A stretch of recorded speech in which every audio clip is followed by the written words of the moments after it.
اس کو کسی اور طرف نہ لے جائیے. تو ممکن ہے کہ کوئی جذباتی نوجوان کھڑا ہو اور ان سے لڑ پڑے، مار کٹائی ہو جائے، یہ امکان ہے. تو اس سے بچنے کا بہتر طریقہ کیا ہے کہ میری مخالفت بھی ہو اور جھگڑے کا کوئی امکان بھی نہ ہو، ری ایکشن کا کوئی امکان بھی نہ ہو. یہ بھی کہہ دیا جائے کہ صاحب یہ کمتر ہیں اور یہ ان کو تقریر نہیں آتی اور ان کو حدیث نہیں آتی اور ان کو عربی نہیں آتی اور فارسی نہیں آتی وغیرہ وغیرہ جو بھی کہنا، تاکہ لوگوں کے ذہن میں میرے خلاف کانسیپٹ پیدا ہو جائے. تو اس کا طریقہ یہ ہے کہ کھڑے ہو کے وہی صاحب یہ کہیں ارے ان کو کیا تقریر آتی ہے، تقریر تو ان کے والد کرتے تھے. ارے ان کو تو عربی فارسی بھی نہیں آتی، ان کو ان کے والد کو تو عربی فارسی آتی ہے. اور صاحب ان کا کیا اندازہ بیان ہے جو ان کے والد کا تھا، بڑا خوبصورت اندازہ بیان تھا، بڑا میٹھا اندازہ بیان تھا، بڑا نرم تھا. یہ تو کرفس آدمی ہے. اب آپ دیکھیے ساری برائیاں بھی میری ہو گئیں اور سہارا میرے ہی والد کا لے لیا. تو اب کوئی مخالفت میں میری حمایت میں کھڑا نہیں ہوگا، اس لیے کہ وہ کہے گا بھائی انہی کے خاندان کے چاہنے والے ہیں، ابا کی تعریف کر رہے ہیں بیٹے کے آگے. ظاہر انہوں نے ابا کو سنا ہے تو ابا واقعی بڑے آدمی تھے، بڑے عالم تھے، تو اب انہی کا آدمی تو اب کیا لڑنا، ایک ہی خاندان کے آدمی کی تو تعریف ہو رہی ہے. یہ طریقہ کتنا آسان ہے، اس میں کوئی جھگڑے کا، اس میں کوئی خطرے کا ڈر نہیں ہے. آج جو عزاداری کے لیے طریقہ کار استعمال کیا جا رہا ہے وہ یہی والا طریقہ کار استعمال کیا جا رہا ہے. اور یہ کوئی نیا نہیں ہے، یہ 1400 سال سے استعمال ہوتا آ رہا ہے. جب ہم نے فضائل آل محمد بیان کیے تو جو مخالفین تھے انہوں نے کہا آل محمد علی علی علی، تو انہوں نے کہا سب علی، اب رسول ہے، جو کچھ ہے وہ رسول ہے. اب دیکھیے رسول کو اگر علی کے مقابلے میں لائیں گے تو کون کہے گا کہ معاذ اللہ خاکم بدان رسول نہیں ہے؟ رسول تو ہے ہی، ان کے بڑے ہیں، تعلیم دی ہے رسول نے، زبان چسائی، پالا، تربیت کی. تو اب کوئی مقابلے میں علی کی حمایت میں کوئی رسول کی مخالفت نہیں کر سکتا. ہم نے کہا رسول، انہوں نے کہا قرآن قرآن قرآن قرآن، وہ قرآن کو مقابلے میں لے آئے. جب ہم نے قرآن سے بات کی تو وہ اللہ کو لے آئے کہ کچھ نہیں، بس اللہ ہی اللہ، بس اللہ اللہ، بس باقی سب ہوا. اب یہ وہ مقابلے بازی دیکھیے ایسی ہے، یعنی اگر آل کے مقابلے پہ قرآن آئے تو آپ نہیں جھگڑ سکتے، اگر آل اور قرآن کے مقابلے پہ رسول آئے تو آپ نہیں جھگڑیں گے، رسول کے مقابلے پہ قرآن خدا آئے تو آپ نہیں جھگڑیں گے. تو وہ جو مقصد تھا اہل بیت سے ہٹانے کا وہ کتنی خوبصورتی سے پورا ہو گیا، اور باہر بھی نہیں نکلے دائرے سے. میں قرآن کی بات کر رہے ہیں تو قرآن کی عظمت سے کون انکار کر سکتا ہے، قرآن کی تعلیمات سے کون انکار کر سکتا ہے. رسول کی بات کر رہے ہیں تو بھائی رسول ہی تو مرکز ہے، اور خدا تو بھائی خدا ہی تو خالق ہے. یہ طریقہ وہاں سے جو شروع ہوا ہے وہ آج تک چل رہا ہے. اور اب جو شیعت میں یہ طریقہ وہ ہے نا سروائیو نہیں دیکھ مرتبہ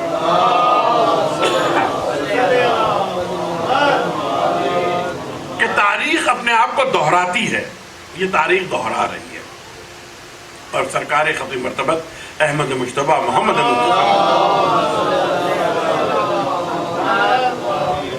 صلی اللہ علیہ وسلم نے یہ ارشاد فرمایا تھا کہ تم ضرور بضرور اگلوں کے قدم بقدم چلو گے. جیسے وہ کرتے آئے تھے پچھلے والے ویسے ہی اگلے والے کریں گے. اور یہاں تک کہا کہ اگر وہ سوسمار کے سوراخ میں کہیں گئے تھے تو تم بھی جاؤ گے. قدم بقدم چلنا اس کو کہتے ہیں. تو ظاہر ہے کہ جو آل محمد کے دشمنوں نے وہاں قرآن کو مقابلے پر لا کر اور رسول کو مقابلے پر لا کر اور اللہ کو مقابلے پر لا کر جو کام کیا تھا وہی کام آج بھی ہو رہا ہے. تو جب وہ قرآن کو مقابلے پر لے کے آئے تو ہم نے کہا اچھا ہم قرآن پڑھ لیتے. اہل بیت کے مقابلے پہ جب قرآن لائے تو ہم نے کہا ہم قرآن پڑھ لیتے. تو ہم نے قرآن سے پوچھا تو قرآن نے کہا بسم اللہ الرحمن الرحیم انا اعطیناک الکوثر فصل لربک وانحر ان شانئک هو الابتر.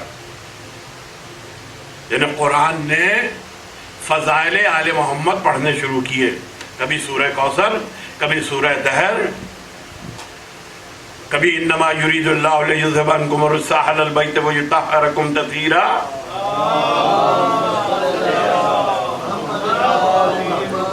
قل لا اسألکم علیہ اجرا الا المودۃ فی القربى، یعنی بات جب قرآن کی آئی اور ہم نے قرآن پڑھنا شروع کیا تو قرآن نے بھی فضائل اہل بیت شروع کر دیے۔ اب انہوں نے کہا نہیں قرآن نہیں رسول، رسول، اب رسول کے پاس پہنچے تو رسول نے کہا انا مدینۃ العلم وعلی بابھا، رسول نے کہا حسین منی وانا من الحسین، قرآن نے کہا الحسن، رسول نے کہا الحسن والحسین سیدہ شباب اہل جنہ، رسول نے کہا علی مع الحق والحق مع علی، یعنی جب رسول کے پاس گئے تو رسول نے بھی فضائل اہل بیت پڑھ کے سنانا شروع کر دی۔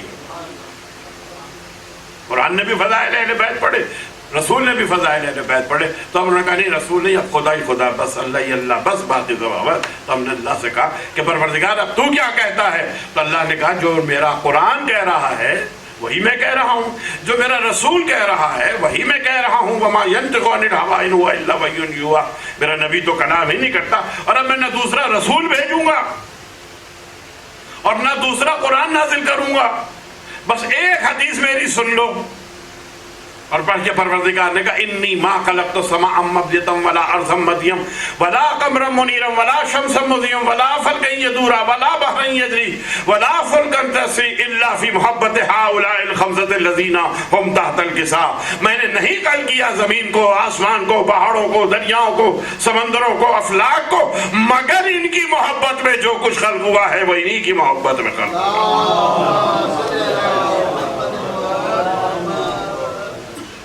اب وہ تو کھا گئے وہاں شکست، اب یہاں پھر یہی کام دوبارہ شروع ہوا، کریں کیا مقابلے پر؟ ان کا صاحب شامل ہو کے مجلسوں میں مجلسوں کے موضوع کو بدل دو، ذہنوں میں یہ ڈالو کہ یہ جو موضوع پڑھے جا رہے ہیں فضائل، کب تک خیبر پڑھیں گے، کب تک خندق پڑھیں گے؟ صاحب ہر وقت خیبر اور ہر وقت خندق، ہر وقت علی علی کا ذکر، یہ جملے کہے گئے ممبر سے کہے گئے، ہر وقت علی کا ذکر۔ تو میں قرآن پڑھ رہا تھا تو ایک آیت تھی، بڑی تفصیلی آیت ہے، میں پوری آیت تو نہیں پڑھ رہا، اس کے حوالہ سے دے رہا ہوں، صم بکم عمی فہم لا یرجعون، وہ نہ سن سکتے ہیں نہ دیکھ سکتے ہیں، ان کے کانوں پہ بھی مہر ہے، ان کی آنکھوں پہ بھی مہر ہے، قرآن نے کہا۔ تو اس میں نیچے جو آیت کا ٹکڑا ہے اس میں ہے کہ وہ اپنے کانوں میں انگلیاں ٹھوس لیتے، اپنے کانوں میں انگلیاں ٹھوس لیتے۔ تو اس کی تفسیر میں امام جعفر صادق صلوات اللہ سلام اللہ علیہ اصول کافی میں بھی اور تفسیر صافی میں بھی یہ بیان کیا کہ یہ جو کانوں میں انگلیاں ٹھوستے تھے یہ منافقین تھے۔ جب رسول کوئی آیت ایسی پڑھتے جس میں منافقین کی منافقت کو ظاہر کیا جاتا تو وہ اپنے کانوں میں انگلیاں ٹھوس لیتے تھے کہ کہیں ایسا نہ ہو کہ منافقت کے بارے میں یہ سن کے ان کے چہرے سے عیاں ہو جائے۔ بات واضح ہوئی آپ کے؟ کہیں منافقوں کے یہ آیتیں سن کے جو ان کے خلاف پڑھی جا رہی ہیں تو چہرے سے عیاں نہ ہو جائے، اس لیے سنتے نہیں تھے، کانوں میں انگلیاں ٹھوس لیتا، بیٹھے تو ہے بزم میں، اٹھ کے تو جا نہیں سکتے، تو کانوں میں انگلیاں ٹھوس لیتے تھے تاکہ آواز کانوں میں جائے نہیں، چہرے میں تغیر آئے نہیں، پتہ ہی نہ چلے کہ ہم ہیں منافق، یہ آیت ہمارے لیے آئی ہے۔ تو میرا فوراً خیال ابو سعید خدری کی روایت کی طرف گیا، جو انہوں نے مستدرک حاکم کی جلد 2 میں یہ روایت لکھی ہوئی ہے کہ ابو سعید خدری کہتے ہیں کہ بزم رسول میں جب ہمیں یہ جاننا ہوتا تھا کہ کون مومن ہے اور کون منافق ہے تو ہم ذکر علی ابن ابی طالب چھیڑ دیا کرتے تھے، جس کا چہرہ کھل جاتا تھا ہم سمجھ جاتے تھے کہ یہ مومن ہے، جس کا چہرہ مرجھا جاتا تھا ہم سمجھ جاتے تھے کہ یہ منافق ہے۔ تو اب جو علی کے ذکر سے روک رہے ہیں اور جو یہ کہہ رہے ہیں کہ کب تک خیبر، کب تک خندق، کب تک علی کے فضائل اور موضوعات نہیں ہیں، تو سمجھ جائیے کہ وہ جان رہے ہیں کہ علی کا ذکر ہوگا تو ان کے چہرے کی رنگت بدل جائے گی، چہرے پہ منافقت آ جائے گی، تو اس منافقت سے بچنے کے لیے علی کے ذکر سے روکا جا رہا ہے۔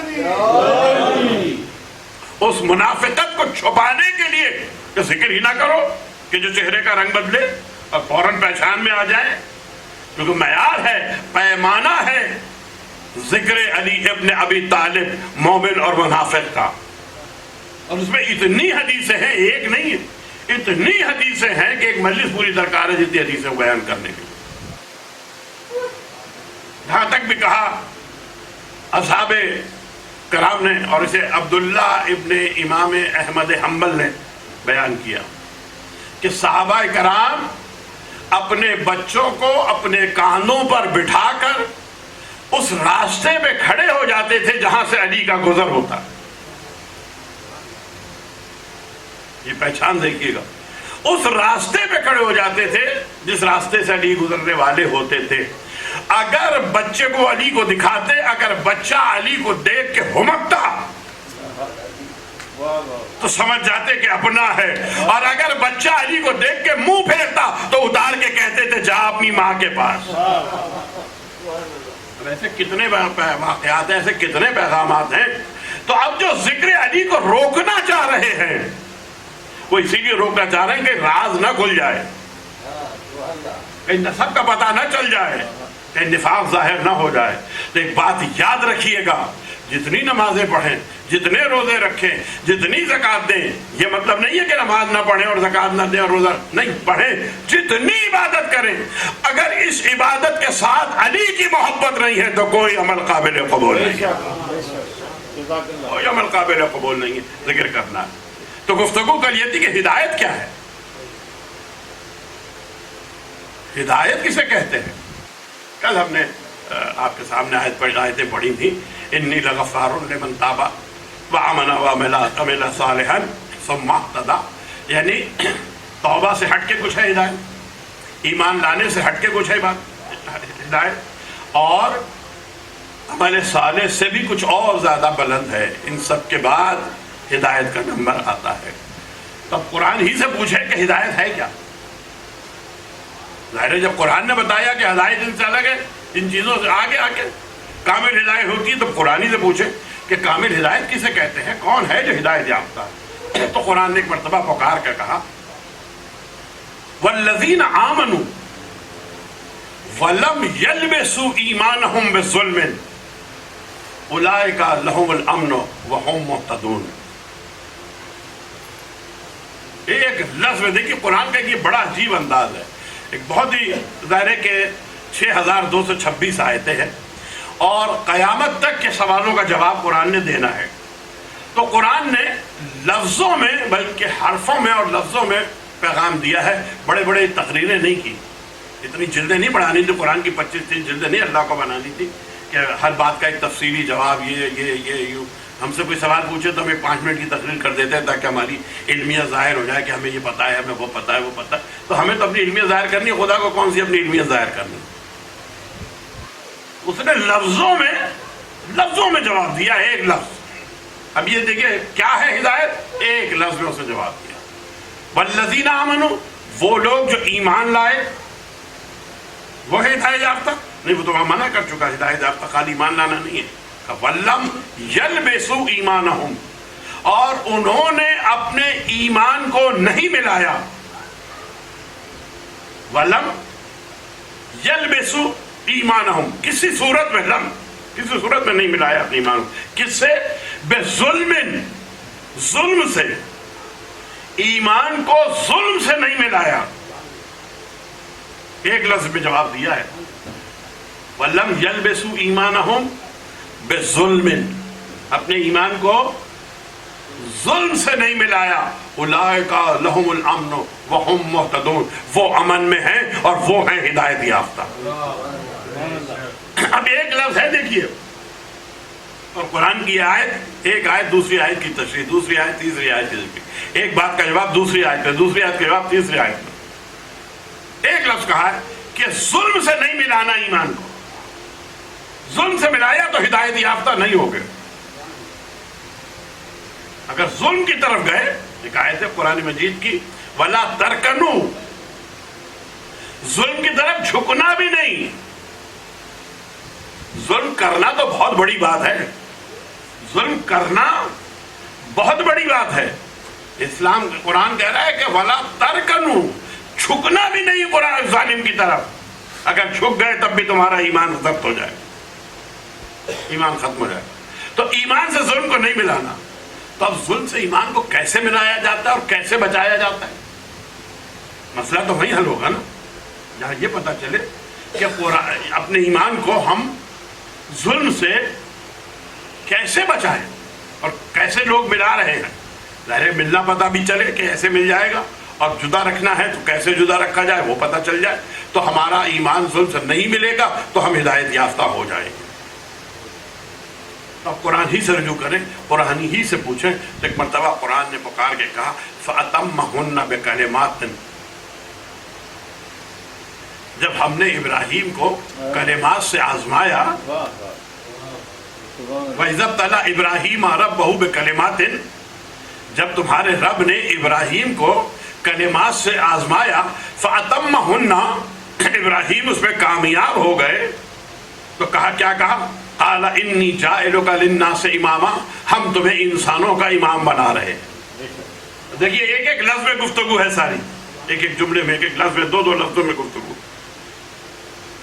کیا کہا؟ اِذِ ابْتَلَىٰ إِبْرَاهِيمَ رَبَّهُ بِكَلِمَاتٍ فَأَتَمَّهُنَّ. پہلا مرحلہ، پہلی بات جو اس جملے میں ہے، ہم نے ابراہیم کو کلمات سے آزمایا. کلمات کی تشریح پھر کبھی کروں گا، کلمات کی تشریح نہیں کرتا کہ وہ کلمات کیا ہیں، لیکن اتنا تو پتا چلا کہ امامت صحبت میں بیٹھنے سے نہیں ملتی، آزمائش میں پورا اترنے سے ملا کرتی ہے. امامت رشتوں میں نہیں ملتی، دوستی میں نہیں ملتی، مفت میں نہیں ملتی. امامت کے لیے امتحان سے گزرنا پڑتا ہے. جو امتحان سے گزرے گا اسے امامت ملے گی. اَلَا إِنِّي جَاعِلُكَ لِلنَّاسِ إِمَامًا، ہم تمہیں انسانوں کا امام بنا رہے ہیں. تو ابراہیم نے ایک مرتبہ کہا قَالَ وَمِن ذُرِّيَّتِي، پروردگار میری ذریت میں سے. یہ میں نے کسی موقع پر کسی مجلس میں کہا تھا، یاد نہیں مجھے کہاں، کہ ابراہیم اسماعیل جیسا بیٹا، کہ جب آپ نے کہا انی ارا فی المنام انی اذبحک، میں تمہیں ذبح کر رہا ہوں، میں نے خواب میں دیکھا، تو کتنا مطیع اور کتنا فربردار بیٹا تھا کہ جس نے یہ نہیں کہا کہ بابا خواب ہی تو ہے، یا ابت افعل ما تؤمر، بابا عمل کیجئے جو آپ کو حکم دیا گیا ہے. یعنی کس کمال معرفت میں ہے اسماعیل اور کس کمال تابعداری میں ہے اسماعیل کہ باپ کو کہ خواب کو بھی حکم الہی سمجھ رہے ہیں، جان رہے ہیں کہ یہ حکم الہی ہے، اور تابعداری ہے کہ بابا عمل کیجئے مجھے ذبح کاٹ دیجئے. تو ایسا عظیم بیٹا، اور ابراہیم یہ نہیں کہتے کہ پروردگار میرے اس بیٹے کو امامت دے. انسان کی پہلی سوچ تو یہی ہوتی ہے کہ اگر کوئی چیز ملی ہے، کوئی آپ نے کارخانہ لگایا، کوئی فیکٹری لگائی، کوئی کہیں کے منسٹر بنے، کہیں کے ڈائریکٹر بنے، تو پہلی کوشش یہ ہوگی کہ میرے بعد میرا بیٹا اس منصب کو سنبھالے. اب امامت ملی ہے تو اصولاً تو یہ ہونا چاہیے تھا کہ ابراہیم کہتے کہ اللہ پروردگار میرے رب میرے بیٹے اسماعیل کو بھی امام بنا، مگر نہیں کہا. وَمِن ذُرِّيَّتِي، میں پوچھوں ابراہیم کیا بات ہے، اسماعیل کے لیے کیوں نہیں طلب کی امامت؟ کہ اگر میں یہ کہتا کہ اسماعیل کو امام بنا تو امامت نے جانا ہے قیامت تک، اسماعیل کو تو مل جاتی، لیکن پھر یہ ضمانت نہیں تھی کہ بعد میں میری ذریت میں باقی رہے گی یا کہیں اور جائے گی. میں امامت کو قیامت تک اپنی ذریت میں باقی رکھنا چاہتا تھا، اس لیے میں نے ذریت میں طلب کیا ہے. آواز بلند علیہ الصلوات.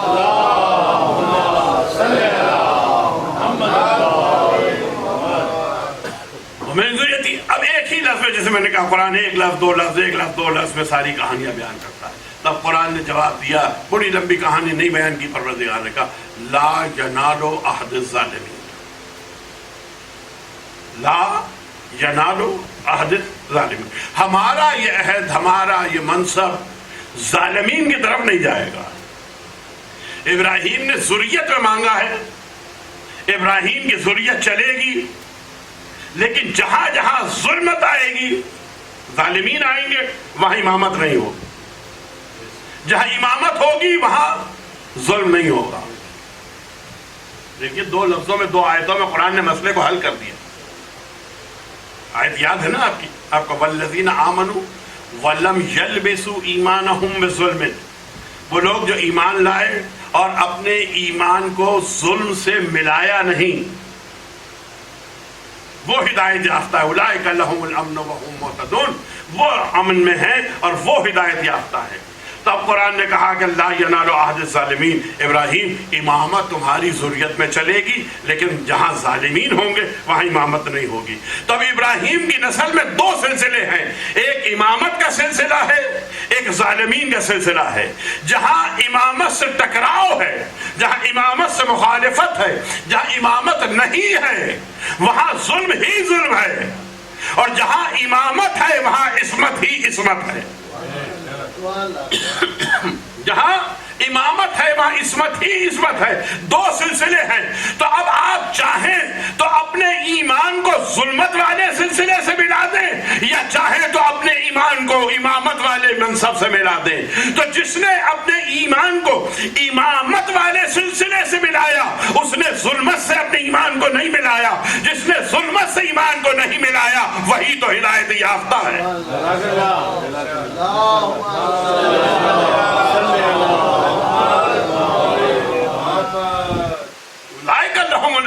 وہم مہتدون، وہ ہے ہدایت یافتہ جو ظلم سے نہ ملائیں گے اپنے ایمان کو. تو اپنے ایمان کو لے جا کے ملانا ہے امامت سے. تو اب ہدایت سمجھ میں آئی کہ ہدایت کیا ہے؟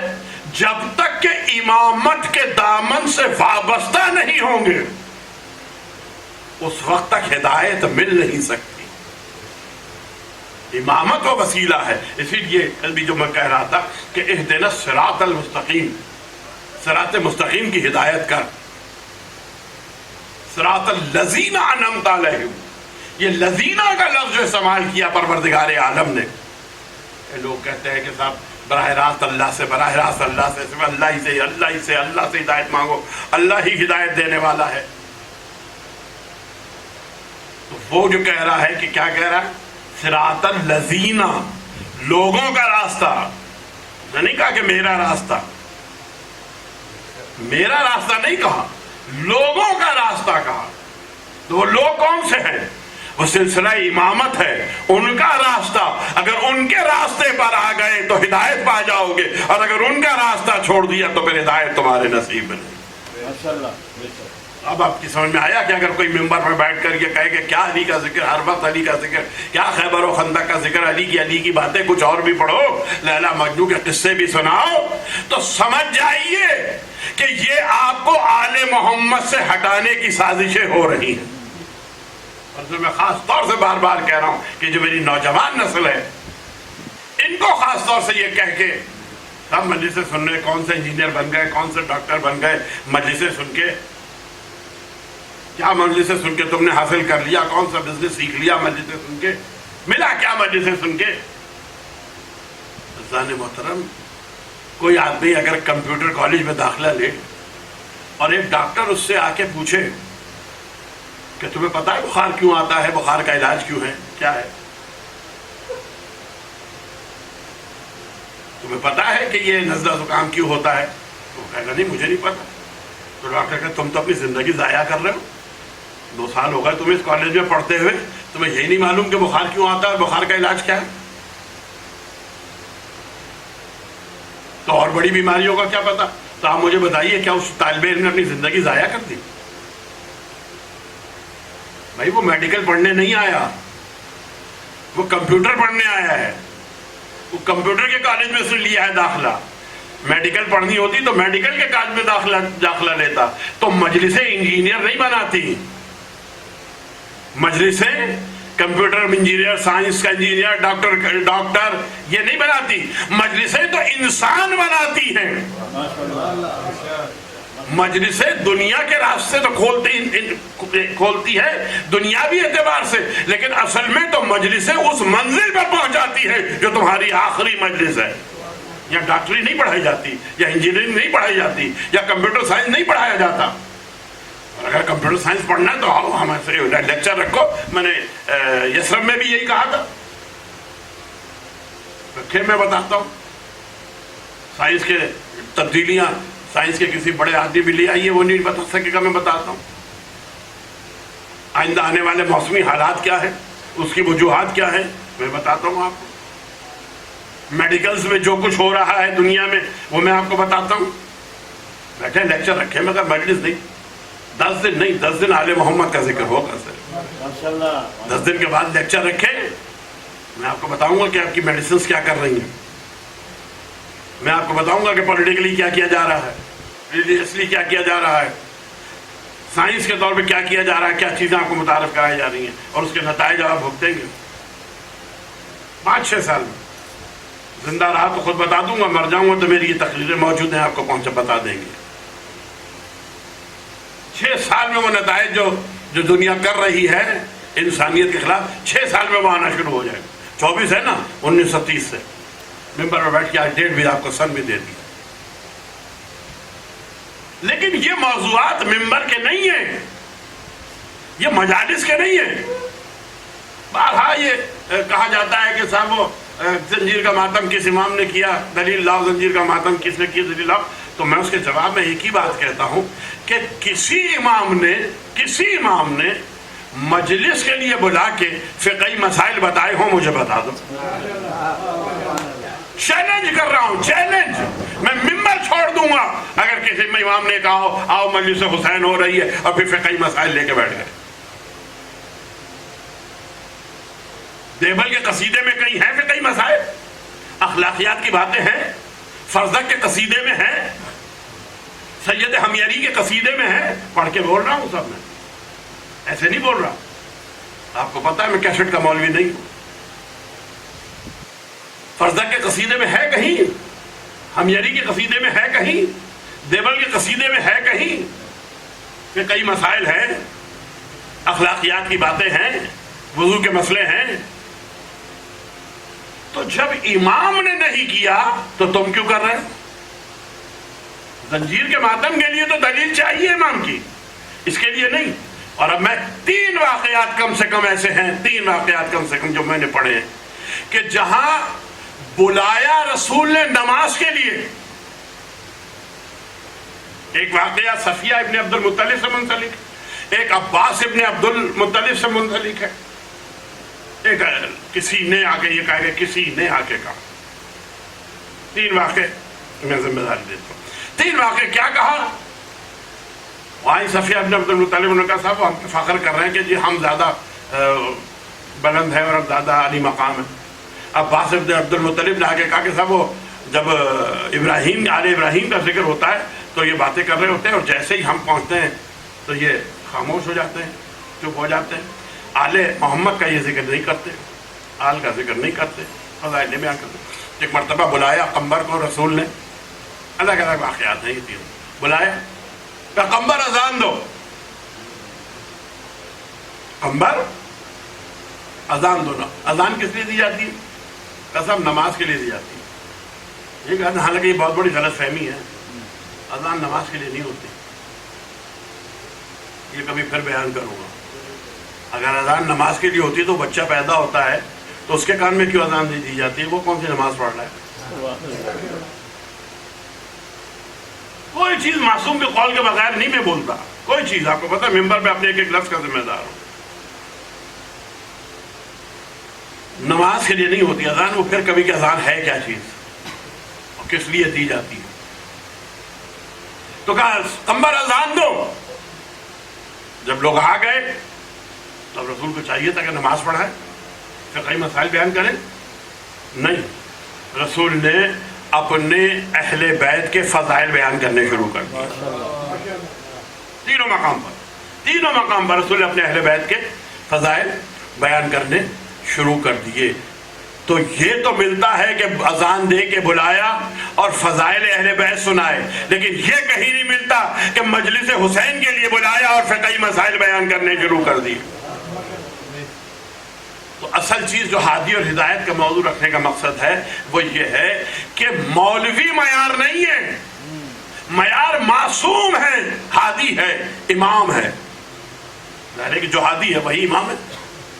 جو امام ہے یہ ہمارے عبد برادران کی ہوتی ہے 21 محرم سے، وہاں بیٹھ کے مولوی نے کہا کہ صاحب شفاعت کوئی کرا ہی نہیں سکتا، حسین شفاعت ہی نہیں کر سکتا،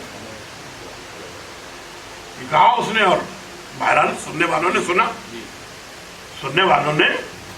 وہ ظاہر 1400 سال سے ہم دیکھ رہے ہیں بہت سے ایسے آئے سننے والے سنتے رہتے ہیں، آل محمد کے خلاف بھی کہا جائے تو سنتے رہتے ہیں، آل محمد کے دشمنوں کے حق میں بھی کہا جائے تو سنتے رہتے ہیں۔ اس نے کہا کہ جی شفاعت نہیں کرتے، اور یوں شفاعت ہو جائے تو کچھ شفاعت صرف اللہ کر سکتا ہے، نہ رسول کر سکتے نہ کچھ کر سکتے۔ اور میں نے حوالہ دیا تھا اس میں امام جعفر صادق صلوات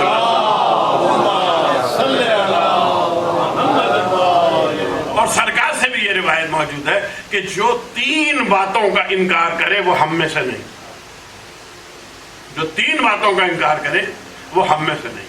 پہلی بات، جو جسمانی معراج کا قائل نہ ہو وہ ہم میں سے نہیں، جو یہ کہے کہ رسول کو روحانی معراج ہوئی تھی جسم نہیں گیا تھا وہ ہم میں سے نہیں۔ دوسری بات، جو سوال منکر و نکیر کا قائل نہ ہو وہ ہم میں سے نہیں، قبر میں سوال منکر و نکیر ہوں گے، جو اس کا قائل نہیں وہ ہم میں سے نہیں۔ اور تیسری بات یہ کہ جو شفاعت کا قائل نہیں وہ ہم میں سے نہیں۔ تو اب وہ ہم میں سے تو ہے نہیں، تو جتنی نمازیں ان کے پیچھے پڑھیں گے وہ سب ضائع جائیں گی آپ کی،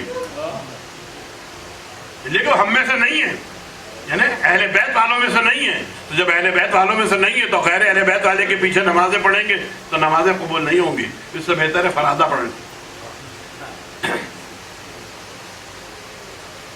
اور بھی بہت سی باتیں انہوں نے ممبر سے کہی ہیں آل محمد کے خلاف، اور میں جانتا ہوں وہ کس کے ایجنٹ ہیں، کس کے نمائندے ہیں، اور وہ کہتے ہیں میں تو خیر ڈرتا نہیں ہوں، میں پیغام اپنا پہنچاتا رہتا ہوں۔ بات صرف اتنی سی آپ تک پہنچانی ہے عزیزان محترم کہ وابستگی معصوم سے، مولوی سے نہیں، ملا سے نہیں، مفتی سے بھی نہیں، مجتہد سے بھی نہیں، علامہ سے بھی نہیں، وابستگی صرف آل محمد سے، ائمہ سے، جو معصوم ہوں، جن کا اللہ سے رابطہ ہے۔ اچھا، لوگوں کو بہت سے معصوم کے معنی نہیں معلوم، بیان نہیں کیے جاتے، اگر آپ اجازت دیں تو میں بسم اللہ جی، بسم اللہ۔ 2 لفظوں میں تھوڑا سا مختصر۔ اصل میں یہ بحث چلی بھی ہے، ایک تو یہ سوشل میڈیا نے بڑا لوگوں کو پاگل کیا ہوا ہے، جو آتا ہے جو چاہتا ہے کہہ دیتا ہے، دوسرے ویسے بھی ہے سوالات چھوڑ دیا جاتے ہیں۔ بحث یہ چلی کہ حضرت عباس معصوم ہے یا نہیں ہے۔ بہت سے لوگوں نے کہا سب حضرت عباس معصوم نہیں ہے، اور وہ جھگڑا شروع ہو گیا، تم نے عباس کو کیسے معصوم کہا؟ یہ جھگڑا مصیبت ہے، جہاں علم نہیں ہوتا وہاں جھگڑا ہوتا ہے، جہاں جہالت ہوتی ہے وہاں جھگڑا ہوتا ہے۔ سب معصوم نہیں ہے، معصوم تو یہ ہے بھائی، معصوم تو حضرت عباس بھی ہیں، معصوم تو قاسم بھی ہیں، معصوم تو علی اکبر بھی ہیں، معصوم مولانا محمد بھی ہیں، اور معصوم یہ 4 معصومین بھی ہیں۔ تب دونوں کا فرق کیا ہے؟ کوئی تو فرق ہوگا نا، کہ جو 4 معصومین کہا جاتا ہے، یہ کیوں نہیں کہا جاتا کہ اہل بیت معصومین سارے، جو سارے معصومین تو سارے معصومین؟ تو کوئی فرق ہوگا نا جو 14 کو الگ کیا جاتا ہے باقی سے۔ کبھی نہ کہنا کہ حضرت عباس معصوم نہیں ہے، حضرت عباس معصوم ہیں، علی اکبر بھی ہیں، قاسم بھی ہیں، اور محمد بھی معصوم۔ معصوم کے 2 معنی ہیں، ایک معصوم وہ جو گناہوں سے پاک ہو۔ اب آپ کا کیا خیال ہے کہ حضرت عباس گناہگار نہیں؟ آپ کا کیا خیال ہے علی اکبر گناہگار ہے؟ معاذ اللہ خاکم بدن، اور محمد گناہگار ہے؟ جو گناہگار نہیں ہے تو معصوم ہے، گناہوں سے پاک ہے تو معصوم ہے۔ ایک معصوم ہے اعتصام سے، جس کے معنی یہ ہے کہ ہمہ وقت رابطے میں رہنا، ہمہ وقت رابطے میں رہنا۔ یہ جو 14 معصومین ہیں یہ ہمہ وقت اللہ سے رابطے میں ہیں، ہمہ وقت اللہ سے رابطے میں ہیں، یعنی کہ ادھر سے ادھر، ادھر سے ادھر، ادھر نہیں، ہمہ وقت اللہ سے رابطے میں ہیں، ہر آن اللہ سے رابطے میں ہیں، ہر آن اللہ سے جڑے ہوئے ہیں۔ اب واقعہ آپ کو سمجھائیے تاکہ آج کی گفتگو ختم ہو جائے۔ جب امام محمد باقر صلوات اللہ کی شہادت ہوئی تو شخص کہتا ہے کہ میں گیا امام جعفر صادق کی خدمت میں تعزیت کے لیے، تو میں نے جا کر یہ کہا ہے کہ آج وہ شخص اٹھ گیا جو کہتا تھا قال رسول اللہ، قال رسول اللہ، قال رسول اللہ، حالانکہ امام محمد باقر نے بھی رسول اللہ کو نہیں دیکھا تھا، لیکن رابطہ ہے نا ہر آن رابطہ ہے. تو جب بھی حدیث بیان کرتے تھے تو یہ نہیں کہتے تھے قال حسین ابن علی، قال علی ابن حسین، نہیں، قال رسول اللہ، براہ راست ڈائریکٹ کہتے تھے. تو اس نے آ کے کہا امام جعفر صادق سے کہ آج وہ شخص اٹھ گیا جو کہتا تھا قال رسول اللہ، یعنی اب کوئی قال رسول اللہ کہنے والا نہیں ہے. تو ایک مرتبہ امام جعفر صادق صلوات اللہ سلام اللہ علیہ نے ارشاد فرمایا قال اللہ تبارک و تعالی، بات واضح ہوئی، قال اللہ تبارک و تعالی، اللہ تعالیٰ نے یہ ارشاد فرمایا ہے صدقہ دو چاہے 2 کھجوریں ہی صحیح. وہ رسول کی بات کر رہا تھا کہ امام محمد باقر قال رسول اللہ کہتے تھے، وہ چلا گیا، اب کون کہے گا قال رسول اللہ؟ امام جعفر صادق نے یہ کہہ کے قال اللہ تبارک و تعالی یہ بتا دیا کہ ہمارا رابطہ براہ راست پروردگار عالم سے ہے.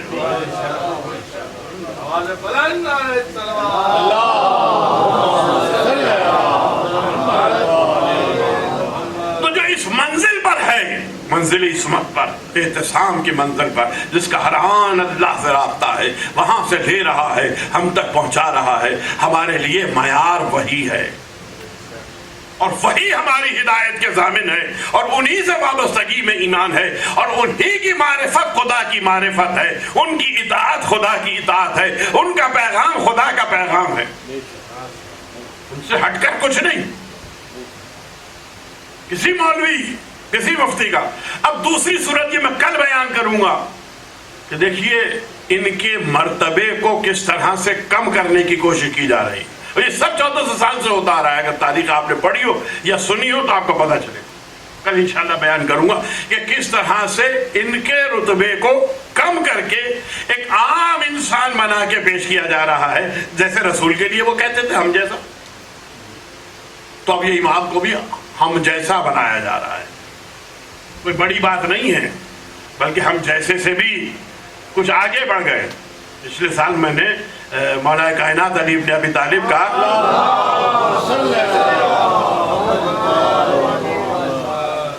پہلے آسمان پہ جانا بیان کیا. جب علی پہلے آسمان پر گئے تو وہ صاحب کہنے لگے، ایک صاحب مسجد کے بعد، یہ کیا قصے کہانیاں لے کے بیٹھ گئے. کہا بیٹھے ہوئے حامد صاحب ان سے کہا کہ کیا قصے کہانیاں لے کے ہوئی، تو قصے کہانیاں سنا. اچھا خود قرآن کہہ رہا ہے فقط قصے بیان کرو، اور 3/4 قرآن قصوں میں ہے.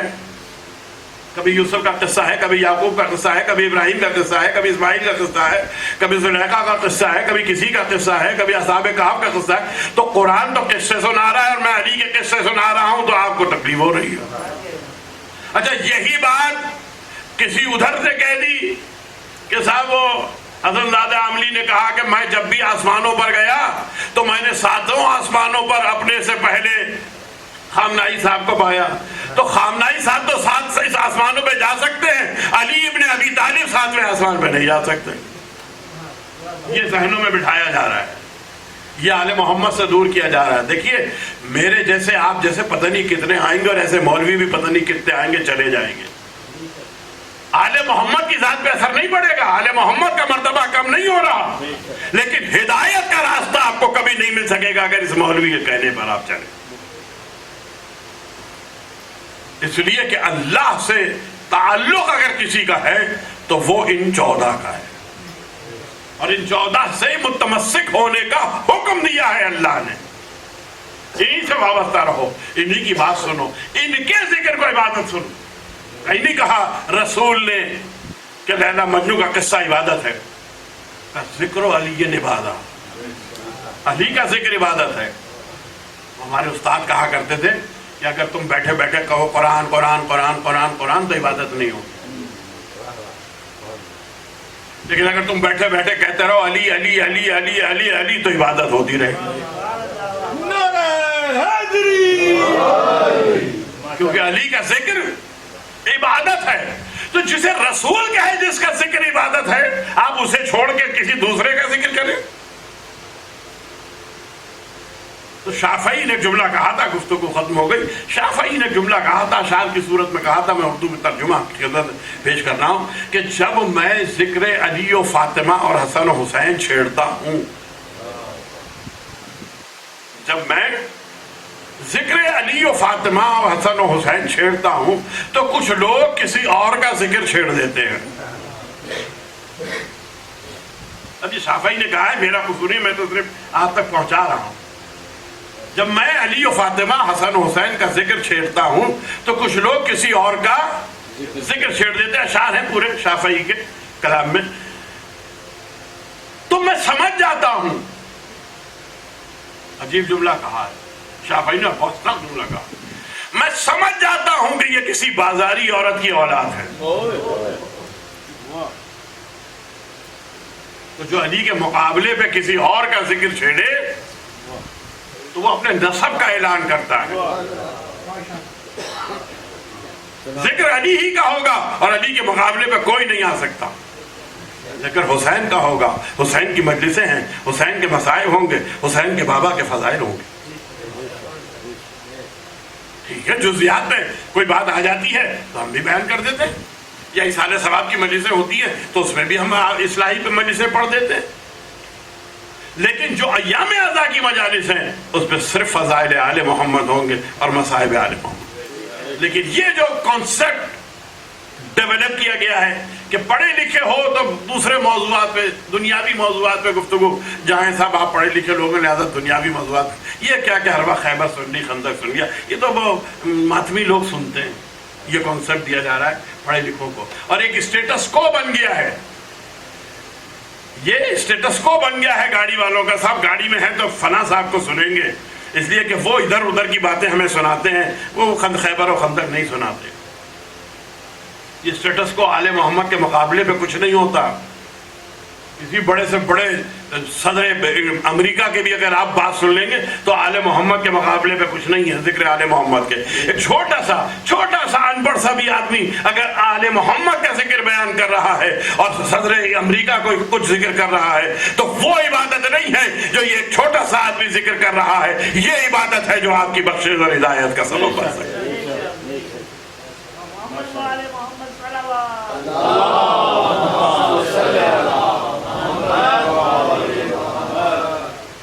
اور جو کچھ ہو رہا ہے عزاداری میں وہ تو خیر بعد میں گفتگو ختم ہو گئی کہ ہدایت کا چراغ کسی اور نے نہیں جلایا، حسین ابن علی نے جلایا۔ ہدایت کا چراغ اگر ہدایت کہیں سے ملے گی تو ائمہ سے ملے گی، اور ائمہ میں جو چراغ حسین ابن علی نے جلایا ہے اسے سب نے باقی رکھا، ہر امام نے باقی رکھا۔ امام نے عمل کر کے سنت بنا دی کہ حسین کا ذکر ہو۔ یہ بڑی بڑی باتیں کرتے ہیں نا۔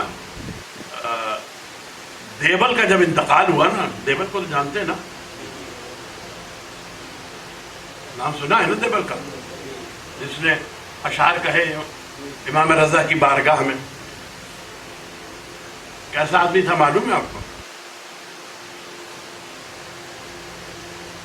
دیوبل سید ہمیری بھی ایسے ہی تھے، جوش بھی ایسے ہی تھے۔ اب یہ جو باتیں کرتے ہیں نا کہ صاحب وہ یوں ہیں اور ذکر کر لیا، وہ یوں ہیں اور ذکر کر رہے ہیں، ان کے ذکر کرنے کا کیا فائدہ، ان کے ذکر کرنے کا کیا فائدہ۔ دیوبل کا انتقال ہوا تو چہرے کا رنگ بدل گیا۔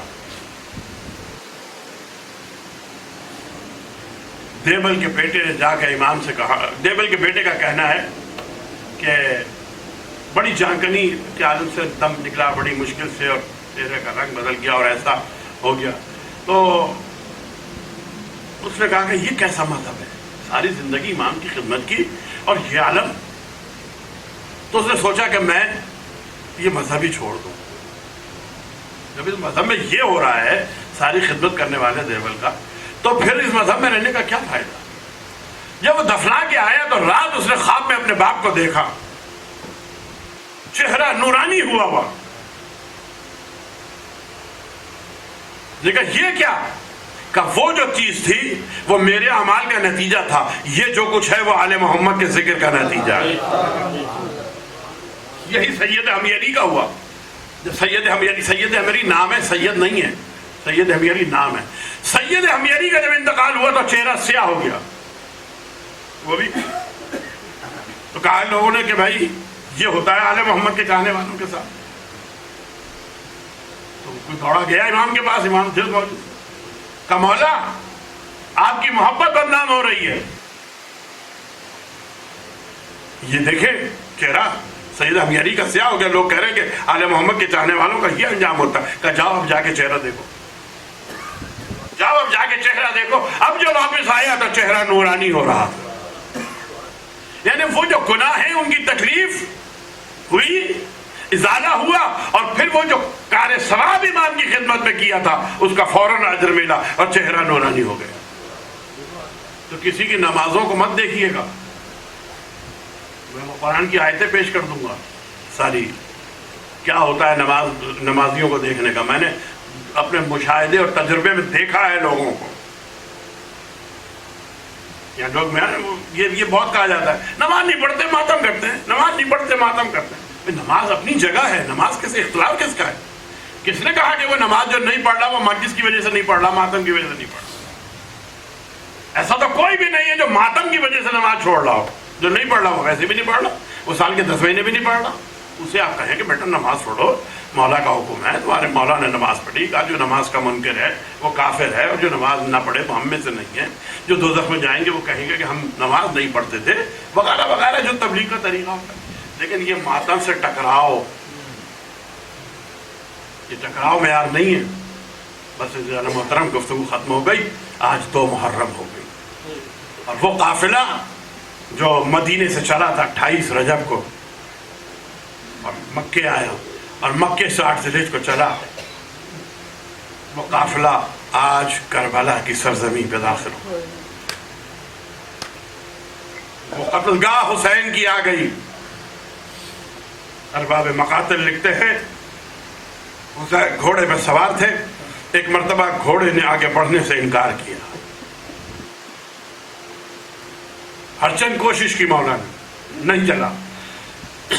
مولا دوسرے گھوڑے پہ سوار ہوئے, وہ بھی نہیں آگے بڑھا.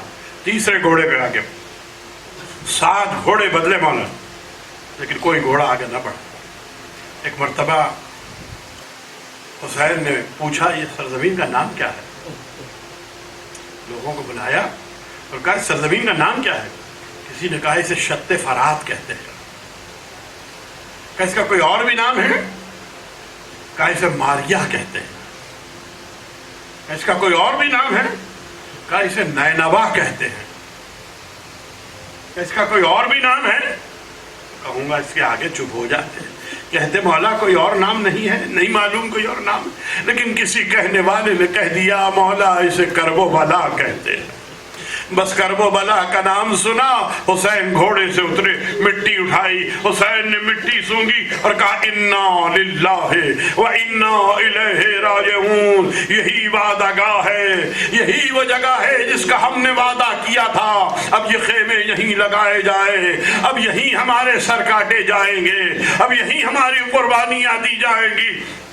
یہ کہہ کے حسین اترے, عباس کو حکم دیا عباس خیمے لگاؤ. حسین نے بلایا لوگوں کو, کہا یہ زمین اب ہمیں بیچ دو. کہا مولا یہ ہم آپ کو ویسے ہی دیتے ہیں. کہا نہیں, حسین ویسے ہی زمین نہیں لینا چاہتا, قیمت طے کرو. 60,000 درہم قیمت طے ہوئی. حسین نے سرزمین کربلا کی کو خریدا, اور خرید کے کہا ہم یہ زمین تمہیں ہبا کر رہے ہیں لیکن کچھ شرطوں کے ساتھ. کہا کیا شرط ہیں؟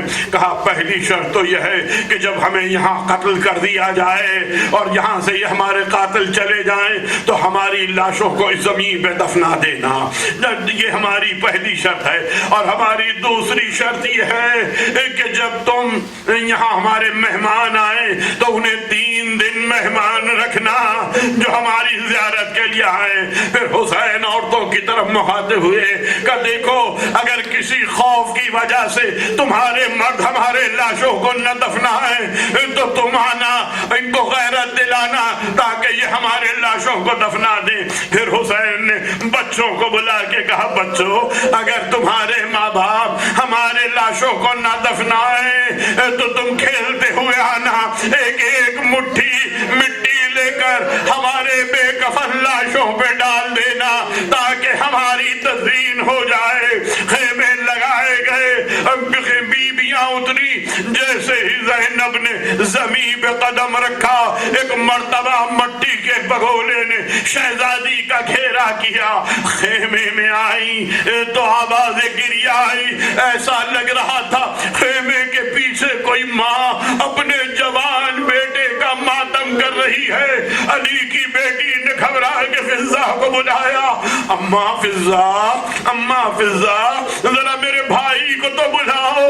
حسین آئے. کیا بات ہے زینب؟ کہ بھیا اس سرزمین پہ میں قیام نہیں کروں گی. کیا یہ امکان نہیں کہیں اور چل کے قیام کیا جائے؟ کہا نہیں زینب، یہی وعدہ کا ہے. زینب اب اس سے آگے ہم نہیں بڑھ سکتے.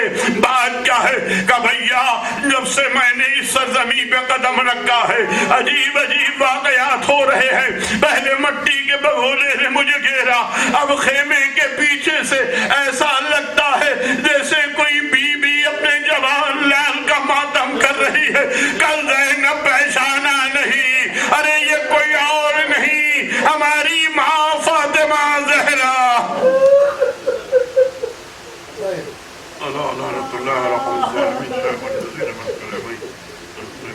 ربنا تقبل منا انك انت السميع العليم وتب علينا انك انت التواب الرحيم بحق محمد وآل محمد. ما تنسى